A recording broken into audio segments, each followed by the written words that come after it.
Hey everyone, it is Dani and welcome to this update video. I hope that you guys are doing really wonderful this morning. And so we will be looking at what is currently going on across the Atlantic. We have a tropical wave which is approaching the eastern islands. It will be bringing a lot of heavy rainfall, maybe even some isolated flooding across some spots. And models are still hinting at development as we're going to be heading into next week. And I would say that is certainly possible. So we will be looking at all of that in this update. And before I go into details, please do subscribe if you haven't yet done so and tap the bell so that you never miss an important video. Alright, and so let us go ahead and return to this satellite imagery. Now, off the coast of Africa, there is some activity, maybe in association with another wave about to emerge. And there is one that is a bit further to the west, but it's not looking too good. And the main culprit for that is the dry air. When we look at other conditions, let's go on to this wind shear map. So it might be a bit difficult to see, but there we have the white outline of the US. There is the Caribbean, there is Central and South America. And so the areas where we see these green lines indicate favorable upper level winds. So we can see that that is pretty much seen across the Gulf, going to the Bahamas, parts of the Caribbean, and even out into some spots across the main development region. The red areas indicate unfavorable upper level winds. That is when that shear is strong, and that prevents these thunderstorms from growing and intensifying. So we can see that the wind shear isn't really a problem, and we know that the ocean temperatures are well on their way, but it's that dry air which is preventing any significant development. So once there is a break in the dry air, once things get more moist, then we will definitely start to see some systems developing, and models are still hinting at that, as I said, but we'll be looking at that later down in this video. For now, let's return to the satellite imagery. Let's head closer to the region, and here we can see that there's all of this activity moving to the west. So it's going to be bringing some periods of very heavy rainfall to some islands in the Caribbean and most islands of the east, going to Trinidad, Tobago, Grenada, all the way up to Anguilla, including Barbados, and even across Puerto Rico, Virgin Islands, and Hispaniola. There could be some heavy rainfall today, so many spots expected to receive rainfall. ABC Islands, unfortunately, nothing much going on in the area, so today should be another hot and sunny day. But again, all that moisture coming in association with the tropical wave, and that will be bringing periods of heavy rain which can trigger flooding across some spots. Let's head further west, and here we can see that across the Turks and Caicos Islands there is some of that thunderstorm activity nearby, so there might be some rainfall activity across the islands. Similar story for parts of the southern Bahamas, but heading through most of the islands there isn't anything crazy going on. Near Cuba and in the vicinity of the Cayman Islands, especially Grand Cayman, there's lots of thunderstorm activity right now. So you guys can let me know in the comments what is happening for your area. Jamaica is in the clear, nothing much going on at the moment.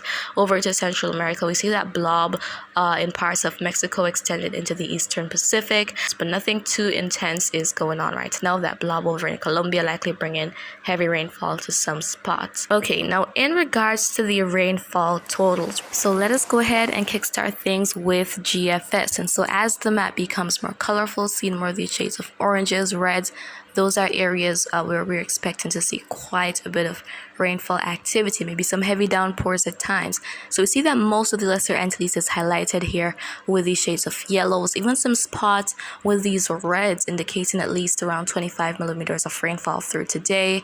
And so what we're going to see happening is that this activity is not organized. We're not talking about an organized system here, so it's not that easy to forecast where exactly we'll receive what or how much rainfall, but generally heavy rainfall is expected across most islands as we head through today, and there can be heavy downpours which induce flooding, especially a lot of rainfall in a very short amount of time, so please be aware of that.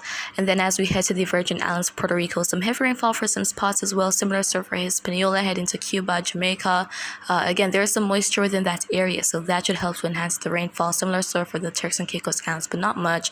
And then as we head over into parts of Central and Northern South America, especially going to Southern Costa Rica, and Panama, and then heading to parts of Colombia, Venezuela, northern Guyana, there could be some substantial rainfall activity. ABC Islands not expected to really receive much through today. Now we want to go ahead and talk about the potential of seeing development. So we're looking at the Euro model first. Now this goes out to the end of Friday of next week, so over a week from now, and we can see here that there we have that system developing, and those black lines you see, those are called isobars, and they join areas of equal pressure. Now when it comes on to seeing tropical development or these low pressure areas, we're looking for them being closed in a circular manner. So the more of these circular isobars we see, that is indicating a stronger system, and we're also watching the value there, which indicates the pressure, and so we're seeing 1007 millibars. So maybe a tropical depression or tropical storm being forecast by Euro here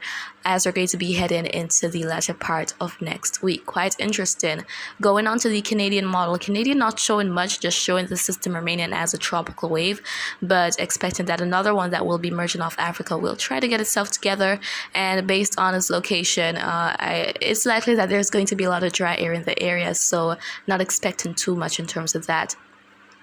As for the icon model, take a look at that. Maybe a trough coming from one of the tails of one of those frontal systems exiting the US and loitering about, maybe trying to get itself together, but out in the main development region. This heads to Monday, by the way, this coming Monday, the 14th of August.